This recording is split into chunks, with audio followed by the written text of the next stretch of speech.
In the market for a new home or just looking to sell your existing home? Call one of our gold sponsors and broadcast supporters, Latoya Foster. She's a licensed realtor and a member of the Keller Williams real estate team. She's also the leader of Royalty Solutions Real Estate.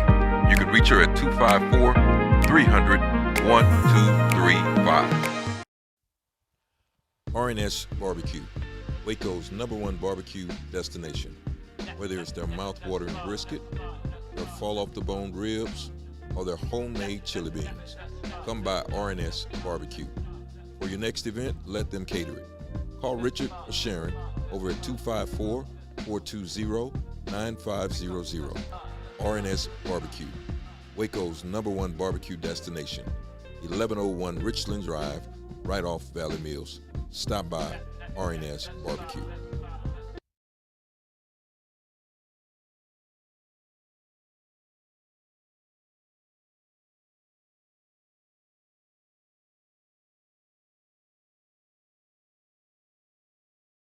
Hello and welcome to Centex Sports Network. This is Roy Gillis. And this is Jalen Gillis. Today we're going to go inside HBCU sports, and we've got for our special guest, Eric Dooley, head coach, Prairie View A&M University.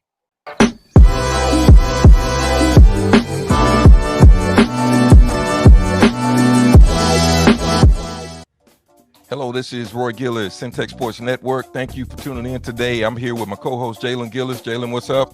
What's going on, folks? What's going on, everybody?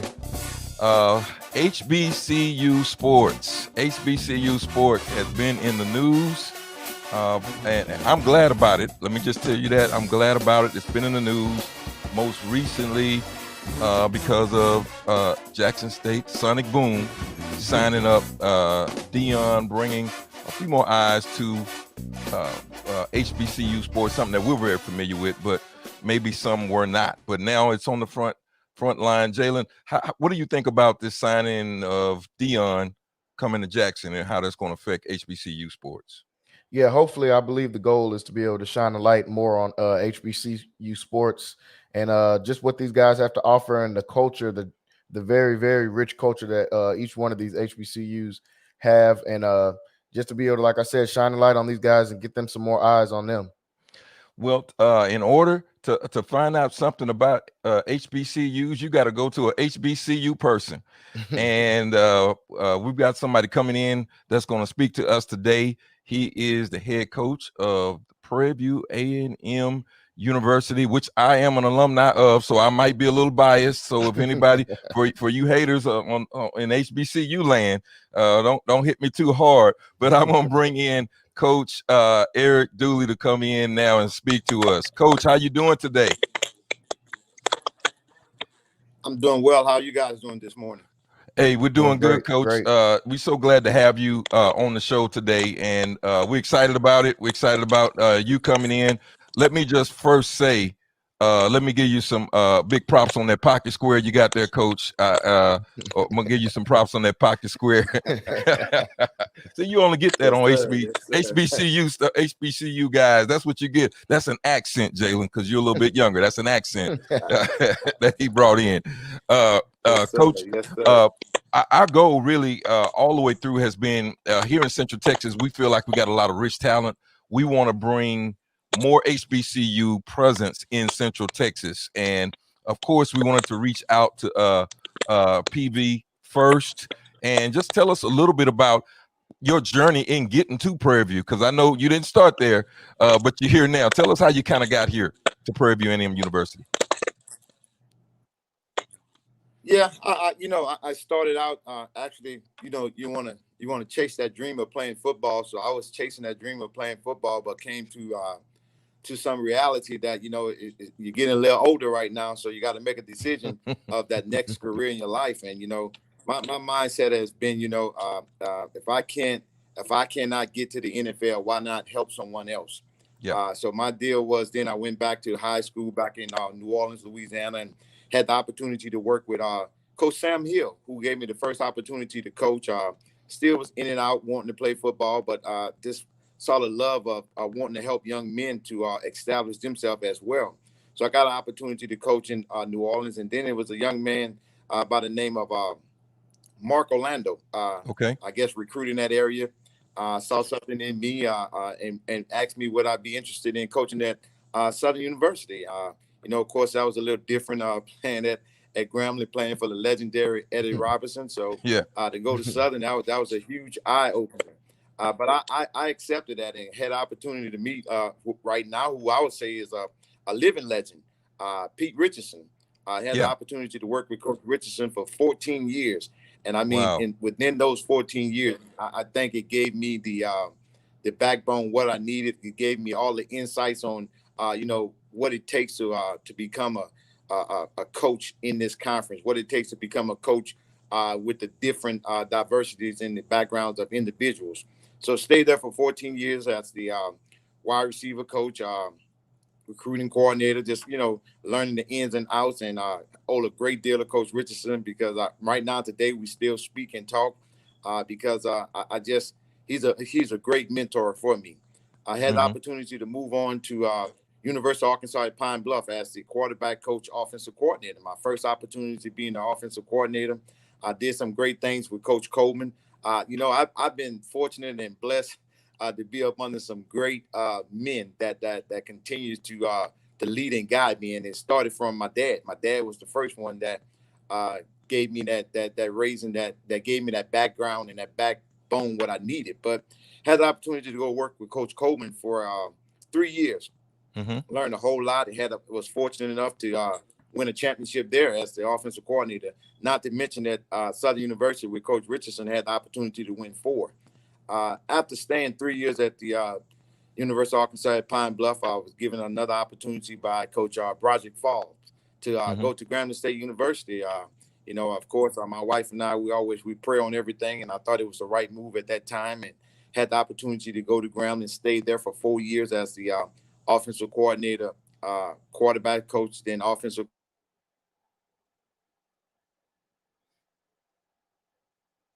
We lost you, Coach. Hold on. Great. Yeah, we got you back. Knowledge of, just the opportunity. Can you guys hear me? Yes. Yeah, we got you. Yes. It gave me great knowledge, within this run right here to come down and be afforded the opportunity to be the head coach now at Prairie A&M University. Yes, sir. So I've been blessed to come up under some great young men that steer me in the right direction, and I can still lean on those guys to ask questions and for concerns that I may have that's going on right now today. So it's been a blessing for me. But my goal was at I guess starting out at Southern University was never to be a head coach. I just love coaching the game and being around the guys and learning, and but God always have a plan for you. That's right. And when you have a plan, as long as you let him order your steps, I think the sky is the limit. All right. Coach is preaching on here, Jalen. He's preaching too. I like it. Yeah, Coach, you're very in tune with this HBCU culture. Like you said, you just named all of these great universities that you got to coach for and play for. Tell me just a little bit what it's like now coaching at Prairie A&M and being a former, like you said, you spent 14 years at Southern University, a team that Prairie has a long history with, as well as being a former player at Grambling and a coach at Grambling, and now coaching against those teams. What is that like being on the other side now, I guess, being with Prairie View? I mean, when you take a look at the Southwestern Athletic Conference, it's a family affair. You're going to face a lot of individuals that you grew up with, guys that are in your family, guys that you played against. You're going to face those individuals because it's a family affair. But, I love this atmosphere, and I wouldn't trade it for anything in the world. I've always told guys that I'm an HBCU coach, and to take it to be more specific, I'm a SWAC coach. So I love the challenge. I love the coaching carousel here within our conference. Just the young men that you have to face day in and day out. The knowledge of football and what we're giving to young men. Building quality young men to be successful. I like it, Coach. I like it. So as we talk about the team, so you I think 4-3 in the West the last 2 years. And so now you poised, of course, we got to deal with COVID. And so you guys are coming out a little bit later this year. But what is your vision from moving from 4-3 to winning the West and winning the conference championship? How does Prairie View get over that hump and get there? Well, coming in, just being up under Coach Richardson, that has always been my vision. That's my only vision, to win a championship, regardless of what year it is. I know it was the first year; it didn't matter. I felt that I had an opportunity to win the championship.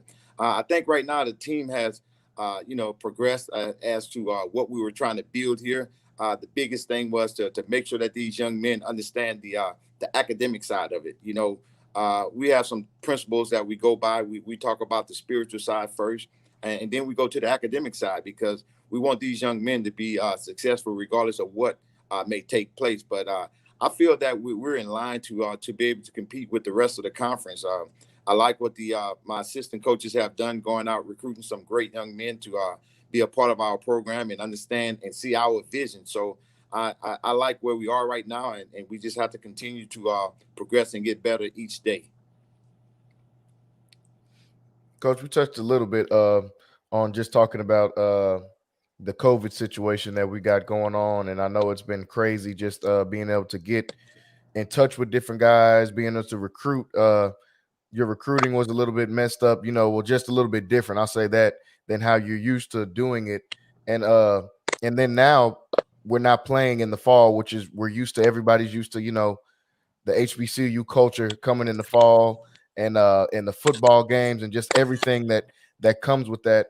How are you keeping some of your players engaged and getting ready to play? I believe you guys are going to play in the spring. How are you keeping them engaged through this first semester and keeping these guys locked in so they can be focused on, like what you said, on winning that championship, that SWAC championship? I tell you, the pandemic had come upon us, and I call that life. We like to look at it as sudden change. You got to be able to have a sudden change and understand that, things don't go as planned as always. So when things don't go as planned, you got to be available and make sure that you make those adjustments that's going to benefit you. But, we kept in touch with our student athletes throughout these trying months. I will say this here. What we did was we approached it in a different way, because we wasn't concerned about football, which we know that's the magnitude of all of it. We were concerned about the well-being of our student athletes, the well-being of the families. This is something that no one have ever gone through. So, of course, we wanted to make sure that the family was in the right state of mind, as well as the student athletes, making sure that letting them know that we love them. It's a different feeling when you call a mom and just to find out how they doing, not calling the mom to say where your son did this or did that, or whether it's good or bad, but calling that mom to find out how they are doing.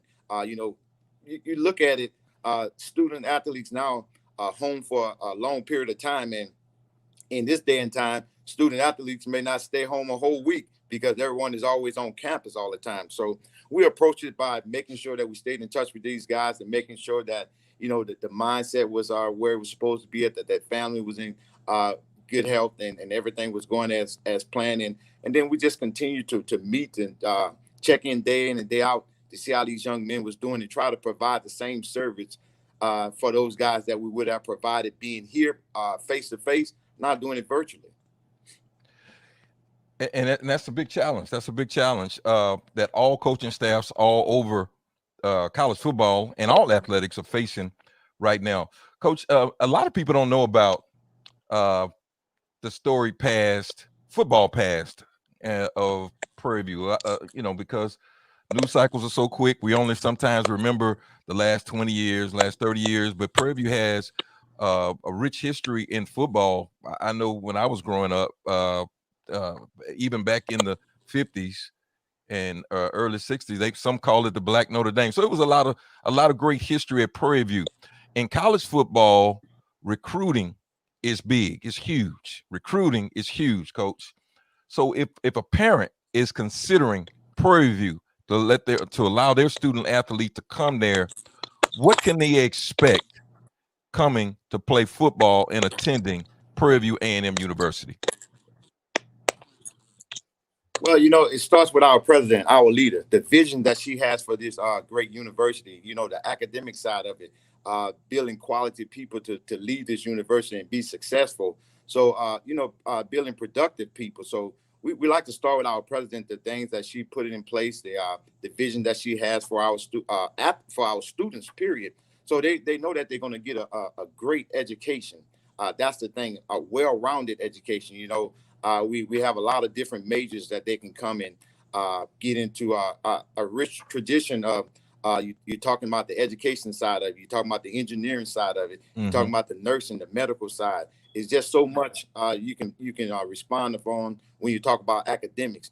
And then when you talk about they're going to come to a staff that is that understands that it's family first. It's family first to make sure that these guys are going to be nurtured and understanding and building these guys to go from a teenager to a young man, to a young adult, to where they can go and compete anywhere in the world and be successful. So I think they're going to get the total package when they come here, because we don't just look at just football players. We're not just bringing them here to be football players. We're trying to make sure that we steer these young men in the right direction, and it helps when they come from some good homes where the parents have already laid that foundation. Now we just got to be an extension of those parents and make sure that they follow through the academic side of it as well as the athletic side of it.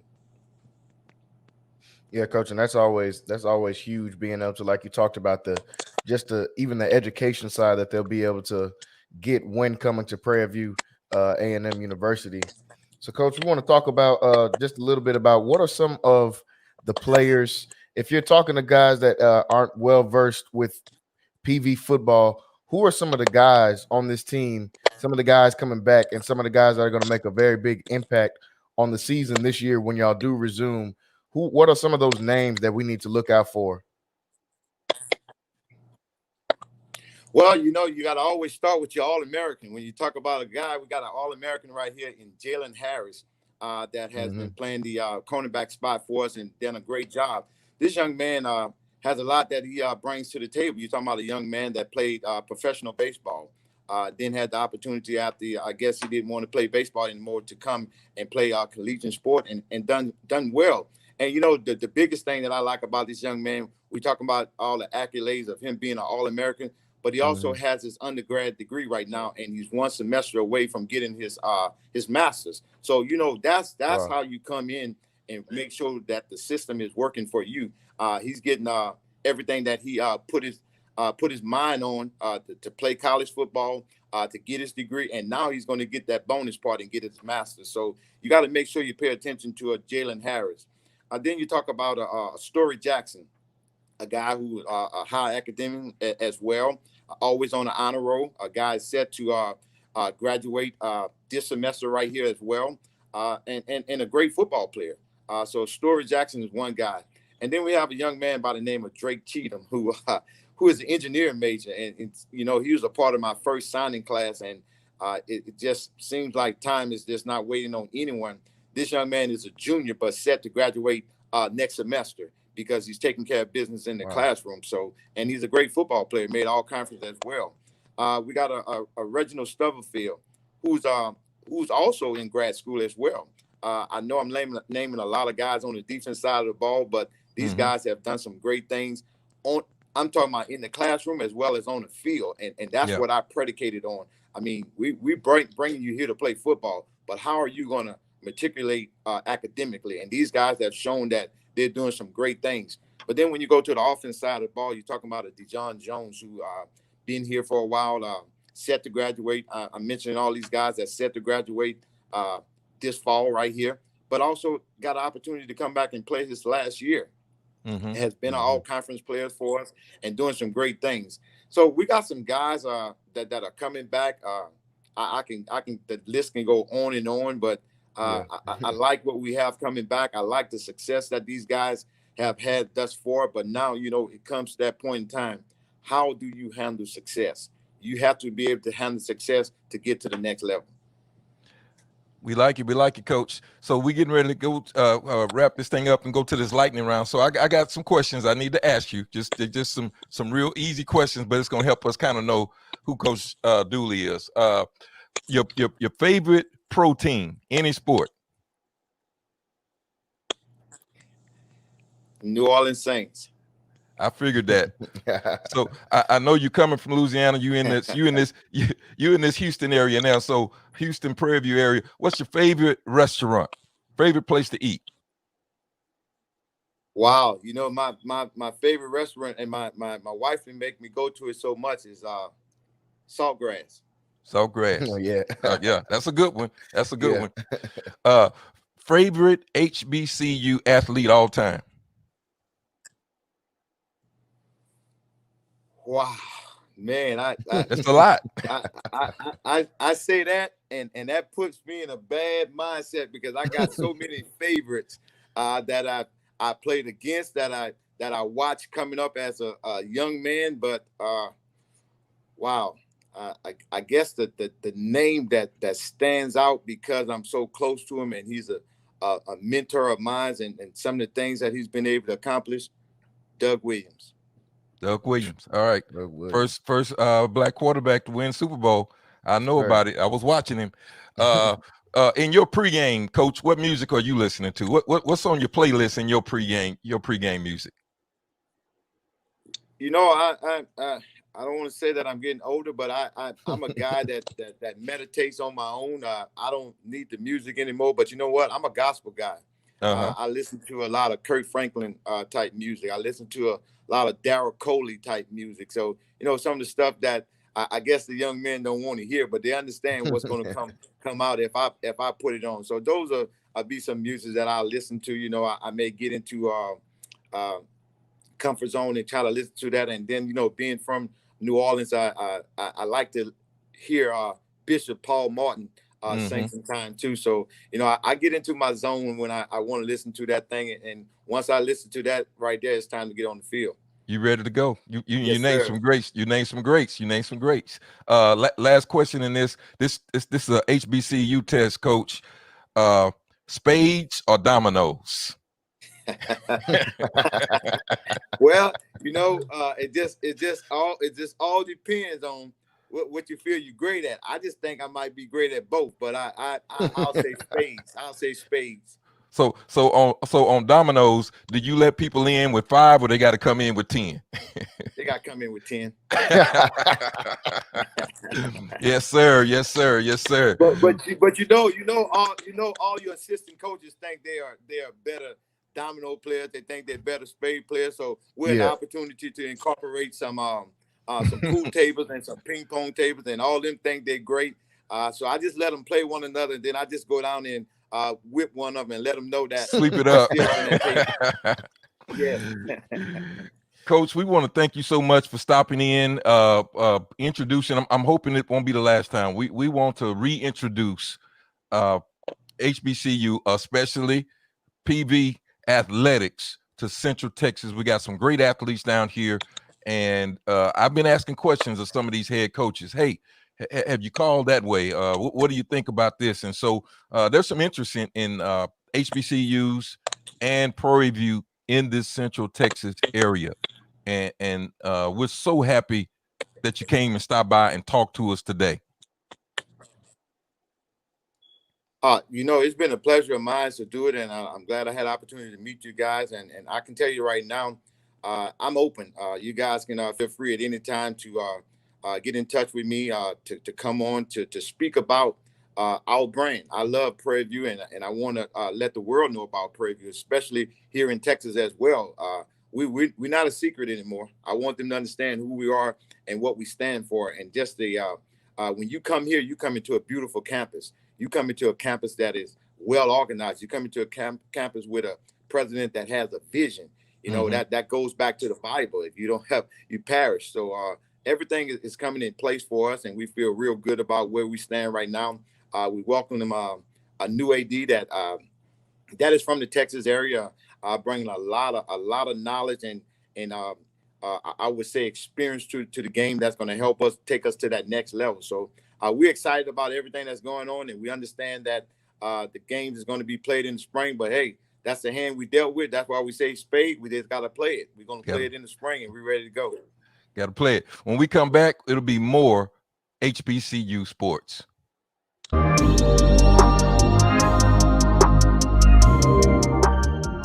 All right, you have it. That was head coach Eric Dooley, Prairie View A&M University. Gave us some real good insight as to what's happening at Prairie View A&M. Jalen, HBCUs, as I said at the beginning of this broadcast, has really come to the forefront because of really signing Jackson State signing Deion Sanders. But HBCUs, Jalen, have a rich tradition of great athletics and great academics. Yeah, just talking to Coach Dooley, you got to see some of that. I mean, he's got kids that are like he said, Jalen Harris, All-American kid. He's got people that are coming in and are about to get their master's degree as well while playing football at Prairie View A&M. And I think that's just amazing to be able to see that. And that just speaks to the rich tradition and long history of these HBCU athletes and how well-versed they are in academics as well as playing football on the field. Yeah, and I think one of our goals, as I mentioned to Coach, we're trying to reintroduce HBCU athletics here in Central Texas, but really just trying to show a lot of parents and student athletes that there are a lot of opportunities out there.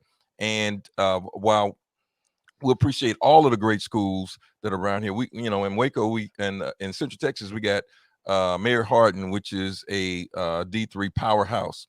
Yes. You got SAGU right up the road in Waxahachie, another opportunity to play sports.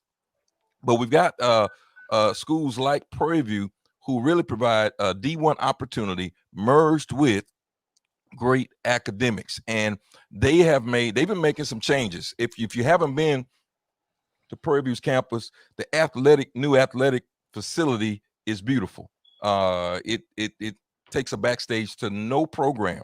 They have great facilities, a beautiful campus, and it's just a lot of opportunities for student athletes. Jalen, what do you look forward to this season? This season that's going to start in the spring, with HBCUs and how the spotlight is on them now. Yeah, like you said, just the signing of Deion Sanders to Jackson State. And just some of the things that's been going on with some of these social justice movements have really put a huge spotlight on HBCUs. And it all came at the right time, I believe, even though the SWAC is going to be starting in the spring. And that could open up more eyes for them with there not being any other football going on. That could open up some more eyes for the SWAC as well. But before COVID came, SWAC has built this HBCU powerhouse conference. Yeah, that I believe is pretty much second to none, especially with these being D1 schools and just the rich tradition that the SWAC has already had. And now adding some of these other schools like FAMU is now part of the SWAC. And that's going to be able to bring kids all the way from Florida, all the way back over here to Texas. And those recruits are going to be able to get seen by so many people and so many different players. And I just can't wait to be able to watch the SWAC conference start their 2020 season. Well, it'll be 2021 now when they start. I just can't wait to be able to watch that conference and that all the history and the stoic programs they have there. And these were big moves by SWAC. So they bring FAMU and Bethune-Cookman. So you bring two Florida rich tradition schools. You bring in that Florida speed. Now being able to come here in Texas. So it not only allows us to make the SWAC better in competition, but I'm looking at now Prairie View gets an opportunity, or other HBCUs get an opportunity to play in Florida. So when you play in Florida at those bowl games, at those they're kind of like bowl games, those classics that'll be there. Now high school recruits from Florida will be able to see Prairie View, and so and they'll be able to see Grambling, Southern, and they'll be able to see some of those programs that they normally don't see. And so that allows those head coaches, like Coach Dooley, to be able to go into those places, sit down in those living rooms and recruit those kids, and they have some familiarity with the Prairie View A&M tradition. So this is Roy Gillis here talking to Jalen Gillis. Want to make sure I thank our sponsors, RNS Barbecue and Natoya Alexander with Keller Williams Realty. We've had a great show today, Jalen, talking to Coach Dooley, and I'm hoping this won't be the last time. But he seems very passionate about HBCUs. But one thing I noticed, he's very passionate about the success of these young men. And I know, and you know too, Jalen, most college athletes are not going to play on Sunday. Yeah, that's just the way that it goes. But I think as far as offering an experience as well as an education for your 4 to 5 year journey playing in college, I think there's nowhere better to go than going to if you've never experienced just the HBCU culture and just being there at some of these games in the Classic, the PV Grambling Classic in Dallas, where you get to play at the Cotton Bowl and during the State Fair, just the Grambling and Southern playing each other. Just there's so many different classics that these people have. And if you just want to look up the amount of NFL Hall of Famers, the amount of NFL players that come from these HBCU programs, I think a lot of the kids now don't exactly know that, but there's just a very, very long, rich tradition in these HBCU programs and in the SWAC alone. So just being able to introduce some of these guys to that, I think is going to be amazing. So it's again, this has been a great show today and a great interview with Coach Dooley, and we're going to get him back on the show again. So thank everybody for watching. Thank you for tuning in to Centex Sports. Jalen, tell them where they can find us at. Yeah, make sure you guys go on Twitter, follow us at Centex Sports. We are on Instagram as well at Centex Sports TV. And always make sure you guys are going on to CentexSportsNetwork.com and subscribing on there, as well as subscribing to our YouTube channel, Centex Sports Network. So just like we said, we appreciate all you guys' support, and make sure you guys go follow us on there. All right. This has been your host, Roy Gillis, with Jalen Gillis. We're getting ready to sign off, and we will see you on the next time on Centex Sports Network.